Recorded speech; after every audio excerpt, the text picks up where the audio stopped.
Assalamualaikum warahmatullahi wabarakatuh. Hello, welcome back to my channel. Balik lagi dengan aku Bidan Mengajar. Gimana teman-teman? Udah nonton video sebelumnya? Di video sebelumnya, aku udah bahas tentang trik menjawab soal penegakan diagnosa kebidanan. Di video kali ini, aku akan membahas soal hukum kebidanan tentang asuhan kebidanan dengan metode eliminasi. Tapi sebelum aku mulai teman-teman, subscribe dulu ya channel aku. Jangan lupa like, komen, dan share video ini, biar aku lebih semangat lagi membahas soal-soal hukum bidan. Oke, kita mulai ya teman-teman. Soal yang pertama. Soal pertama, di sini kita menjawab menggunakan trik menjawab metode eliminasi ya teman-teman. Pertama tuh terlebih dahulu kita membaca pertanyaannya. Kemudian kita membaca kasusnya dan kita temukan masalah yang ada di dalam kasus. Setelah itu melihat multiple choice-nya, kemudian eliminasi jawaban yang tidak mungkin mengatasi masalah yang ada di dalam kasus. Jawaban tersisa, maka itulah yang menjadi jawaban yang tepat. Kita mulai ya teman-teman. Apakah asuhan yang diberikan pada ibu tersebut? Seorang ibu umur 25 tahun, P1A0 melahirkan 6 minggu yang lalu, datang ke bidan praktek mandiri, mengatakan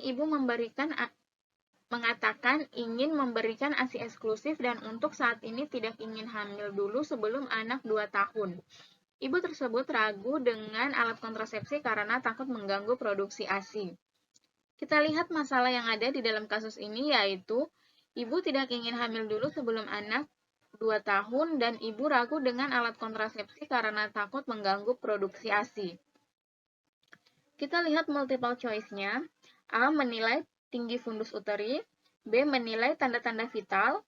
C. Memberikan pendidikan kesehatan tentang KB. D. Memberikan pendidikan tentang teknik menyusui.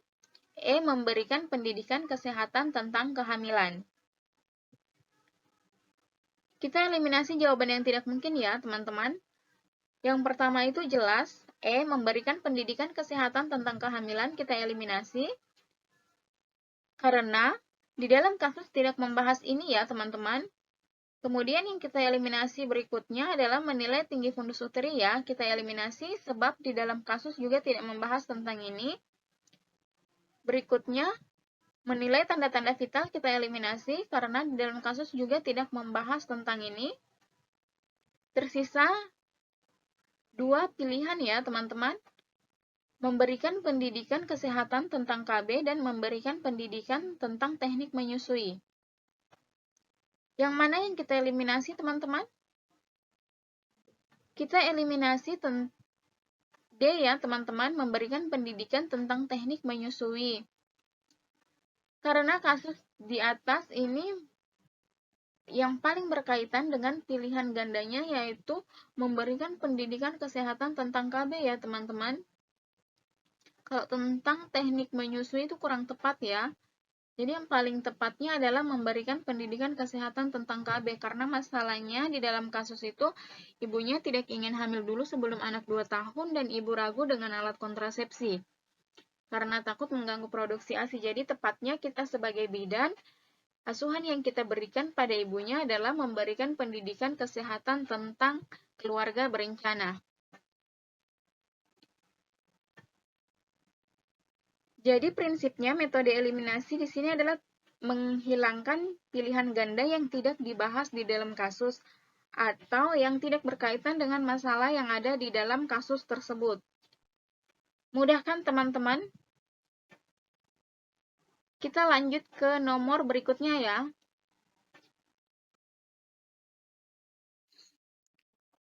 Soal kedua, asuhan kebidanan yang dapat diberikan pada kasus tersebut adalah seorang ibu usia 23 tahun hamil pertama, datang ke bidan tanggal 29 Agustus 2021, HPHT tanggal 20 Juni 2021, mengeluh mual muntah 1-2 kali pada pagi hari, nafsu makan kurang, TTV dalam batas normal. Kita lihat masalah yang ada dalam kasus, yaitu di sini ibunya mual muntah 1-2 kali pada pagi hari dan nafsu makan kurang. Kita lihat multiple choice-nya. A. Istirahat baring. B. Makan sedikit-sedikit tapi sering. C. Makanan tinggi kalori. D. Makan dalam bentuk cair. E. Makan biskuit setiap 2 jam. Kita lihat pilihan ganda yang kita eliminasi. Yang pertama yaitu A. Istirahat baring. Karena istirahat baring tidak memperbaiki nafsu makan yang kurang ya. Kemudian yang kita eliminasi berikutnya adalah makan dalam bentuk cair. Karena makan dalam bentuk cair itu malah terkadang merangsang terjadinya mual muntah ya pada ibu. Kemudian yang kita eliminasi selanjutnya adalah makanan tinggi kalori. Kenapa makanan tinggi kalori tidak menjadi jawaban yang tepat di sini? Karena pada trimester 1 tidak diperlukan kalori tinggi untuk menunjang pertumbuhan janin ya. Lebih disarankan untuk makan makanan bergizi lengkap seperti makanan biasanya yang ibu makan. Hal tersebut itu untuk mencegah kenaikan berat badan yang berlebihan selama hamil. Jadi makanan tinggi kalori di sini kita eliminasi. Kemudian yang selanjutnya kita eliminasi adalah makan biskuit setiap 2 jam ya. Karena kalau hanya ibunya makan biskuit setiap 2 jam, kemungkinan nanti ibunya akan kekurangan nutrisi, asupan nutrisi yang masuk ke dalam tubuhnya. Sehingga makan biskuit setiap 2 jam itu kita eliminasi. Maka tersisa jawaban adalah B ya, teman-teman, makan sedikit-sedikit tapi sering. Menjadi jawaban yang paling tepat.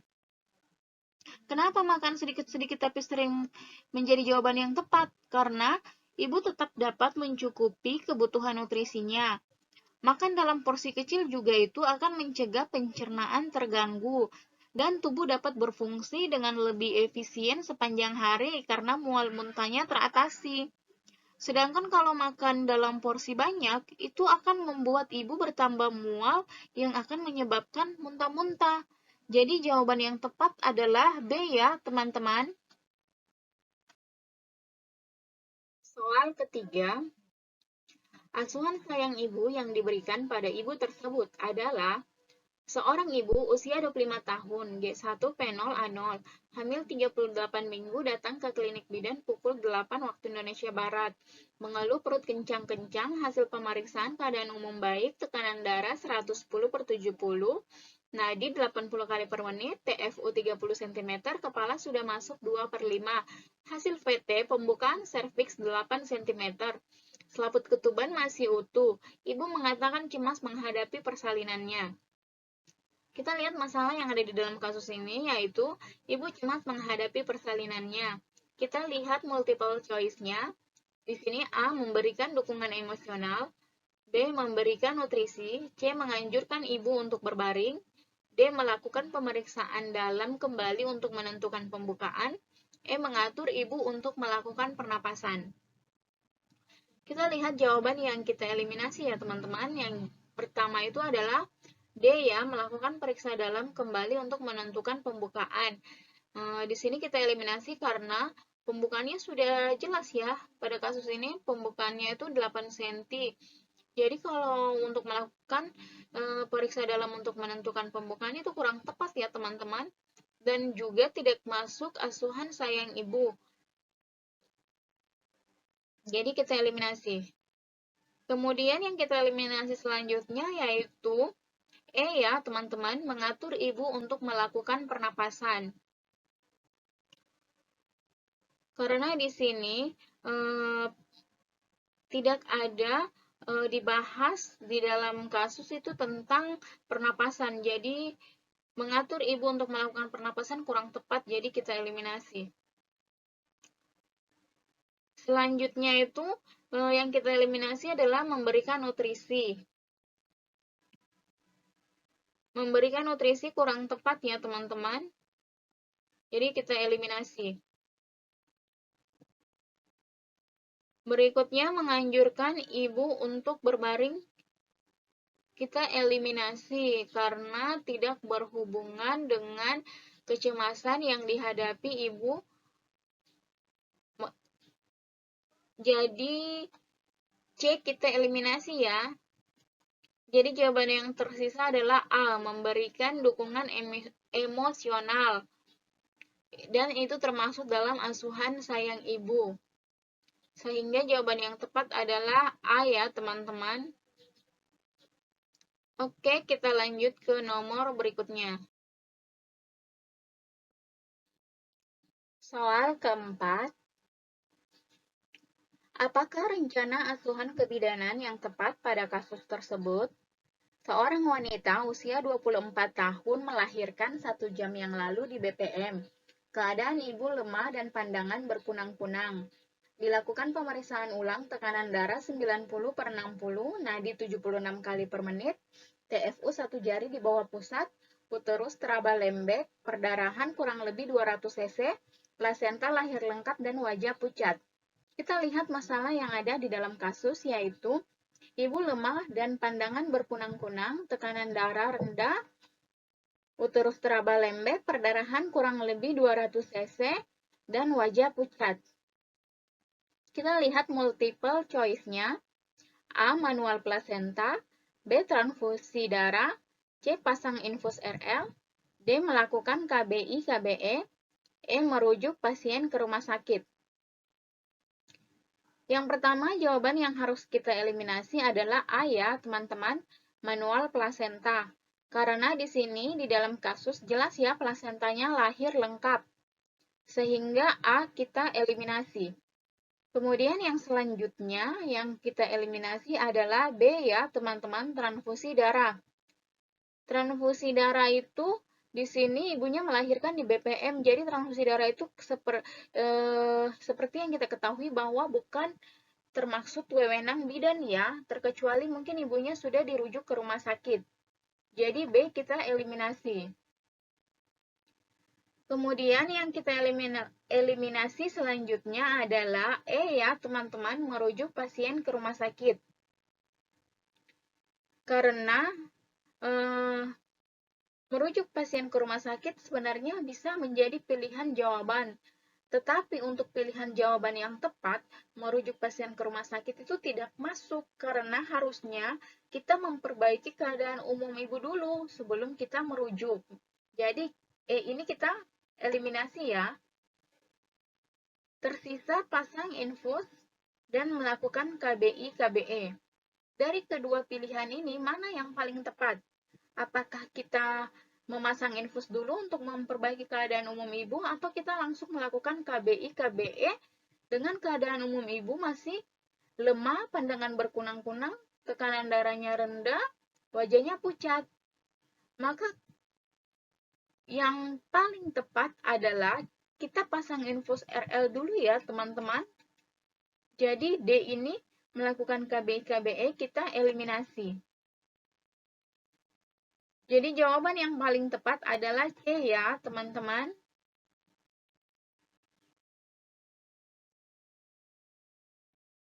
Soal kelima, asuhan yang diberikan untuk mengatasi keluhan yang dirasakan ibu tersebut adalah seorang ibu umur 25 tahun, P1A0 telah melahirkan 7 hari yang lalu ditolong oleh bidan.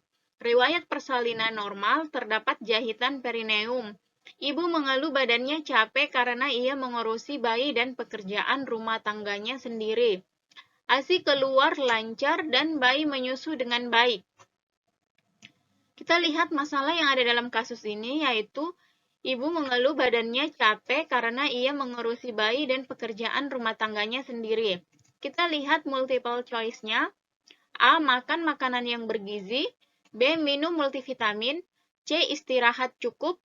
D. Melakukan senam nifas. E. Minum yang banyak. Kita lihat jawaban yang dieliminasi ya teman-teman. Yang pertama itu adalah D. Melakukan senam nifas. Kita eliminasi. Karena ini menjadi jawaban yang tidak mungkin ya teman-teman. Karena di sini ibunya mengeluh badannya capek. Jadi tidak mungkin melakukan senam nifas. Kita eliminasi.